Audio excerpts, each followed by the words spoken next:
grand danger de l'Afrique noire, ce n'est pas le christianisme, c'est le panafricanisme. On a beaucoup de frères convertis à l'islam d'Afrique subsaharienne qui sortent de l'islam à cause justement de cette incompatibilité culturelle, etc. Et ils ont l'impression que soit tu deviens un arabe... Africain Santé vous salue. Je me sens beaucoup indexé par sa vidéo et beaucoup de personnes m'ont tagué sur ça. Voilà. Maintenant, je vais donner mes explications très claires. Je suis d'accord avec lui. Il se sent menacé par la communauté panafricaine. Pourquoi? Parce qu'eux, ils prennent la peine de traduire les sourates en français. La plupart des musulmans qui passent leur temps à réciter les versets du Coran pendant leur prière, la plupart d'eux ne traduisent pas. Parce que moi, j'ai eu à faire l'école coranique et mon maître coranique, tout ce qu'il me faisait apprendre, c'était l'alphabet et les prononciations en arabe. Le côté traduction n'était pas là-dedans. Lui, il t'apprend l'alphabet, il t'apprend à lire l'arabe et il se limite là. Il ne prend pas la peine de te traduire également. Il t'apprend juste la phonétique en français. Vous savez, ça, c'est écrit en arabe. Ça, c'est la phonétique.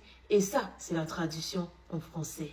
Et lorsqu'il t'apprend comme ça, toi, en voulant devenir un très bon musulman, tu retiens que ce qu'il dit. Mais moi, j'ai fait, je ne sais pas si c'est l'erreur, ou alors j'ai fait la bénédiction de traduire. Quand j'ai traduit certains sourates, je me suis dit, hey.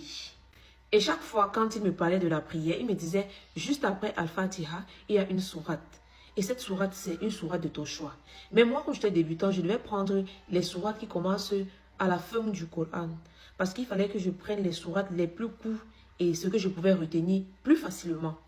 Donc, j'ai commencé avec la sourate En-Nas. Le temps passait et j'étudiais. Après, je lui ai dit que, mais pourquoi est-ce que tu ne me traduis pas les sourates en français? Il m'a dit, non, tu pourras acheter un Coran qui a les traductions en français. Et c'est ce que j'ai fait.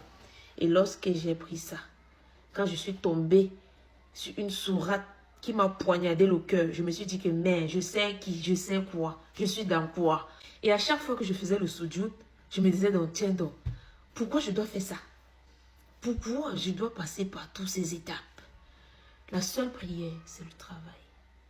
Je vous parle de la sourate que je suis tombée sur ça, j'ai lu, je suis allée demander. On m'a même demandé d'aller voir tel, d'aller voir tel. Je ne vais pas voir les très grands croyants, je leur pose la même question. Eux, ils me tournent comme ça là. Dans la vidéo suivante, je vais vous expliquer ce qu'ils paient.